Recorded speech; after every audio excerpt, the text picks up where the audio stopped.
Global బెతేనియా Calvary ministry తరపున ఈ ఉదయకాల సమయంలో మరొక్కసారి మీ అందరితో కూడా కలుసుకొని దేవుని యొక్క పరిశుద్ధమైన మాటలు ధ్యానించుటకును దేవుడు నాకు ఇచ్చిన మధురమైన అవకాశాన్ని బట్టి నేను దేవునికి ప్రత్యేకమైన వందనాలు తెలియజేస్తున్నాను. ఈరోజు కూడా పరిశుద్ధమైన వేద గ్రంథంలో నుండి మరి యొక్క చక్కటి మాటను చదువుకుందాం. దానియేలు గ్రంథం 4వ అధ్యాయము 35వ వచనాన్ని నేను చదువుతున్నాను, దయచేసి గమనించమని ప్రభు పేరిట మనవి చేస్తున్నాను. దానియేలు గ్రంథము 4వ అధ్యాయము 35వ వచనం. భూనివాసులందరూ ఆయన దృష్టికి ఎన్నికకు రానివారు. ఆయన పరలోక సేన ఎడలను భూనివాసుల ఎడలను తన చిత్తము చొప్పున జరిగించువాడు. ఆయన చెయ్యి పట్టుకొని నీవేమి చేయుచున్నావని ఆయనతో చెప్పుటకును ఎవడనూ సమర్థుడు కాడు. దేవునికి స్తోత్రం కలుగునుగాక.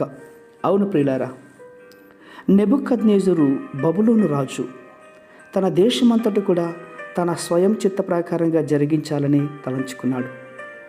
తన స్వయం చిత్త ప్రకారంగా సమస్తమును చేసుకున్నాడు. తన కొరకు గొప్ప బబులోనును రాజధానిని కట్టి ఆ భవనం యొక్క శిఖరములపై నిలబడాలని ఆశపడ్డాడు. తలంచుకొని అతిశయించుకున్నాడు. ఈ మహావిశాల పట్టణము నా బలము అధికారముతో కట్టుకున్నది, నా ప్రభావ ఘనత కొరకు నిర్మించుకున్నది, నా రాజధాని నగరముగా కట్టించుకున్నానన్నటువంటి అహంకారంతో జీవించాడు. అవును ప్రియులారా, ఆ మాటను దేవుడు విన్నాడు. నెబుకద్నెజరుకు ఎలాగైనా సరే గుణపాఠం నేర్పించే నిమిత్తములో మానవులలో నుండి అతన్ని తరమేయాల్సినటువంటి పరిస్థితి వచ్చింది. అతని బుద్ధి మారిపోయింది. పశువు వలె మారిపోయి గడ్డిని మేశాడు. ఆకాశపు యొక్క మంచు అతని దేహం మీద తడవగా అతని తల వెంట్రుకలన్నీ పక్షరాజు యొక్క రెక్కల ఈకల వలె తయారైపోయాయి. అతని గోళ్ళు పక్షుల గోళ్ళ వంటిగా మారిపోయాయి.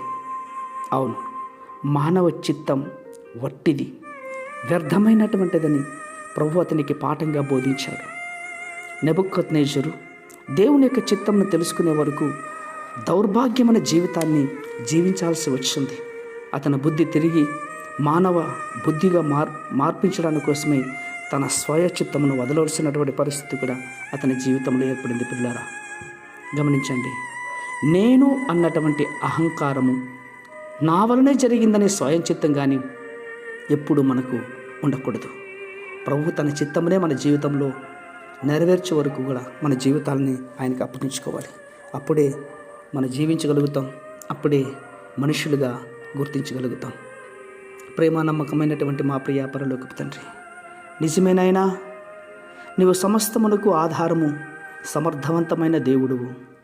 మాలో ఉన్నటువంటి ఈగోలు, మనస్తాపాలు, అహంకారములు ప్రభా, ఈ మాటలు వింటున్నటువంటి బిడ్డల్లో ఏదైనా కనపడినట్లయితే ఈ క్షణంలోనే వాటన్నిటిని ప్రభా మీ సన్నిధిలో ఒప్పుకొని వదిలిపెట్టుకోవటానికి సహాయం చేయండి. అట్టి కృపతో మీరు ఉన్నతమైన జీవితాన్ని జీవించే భాగ్యాన్ని మీరు దయచేస్తున్నందుకు స్తోత్రాలు అర్పించుకుంటూ చిన్న ప్రార్థనను మా రక్షకుడిని యేసయ్య బట్టి అడిగి వేడుకొని పొందుతున్నాం మా తండ్రి. Amen, amen, amen.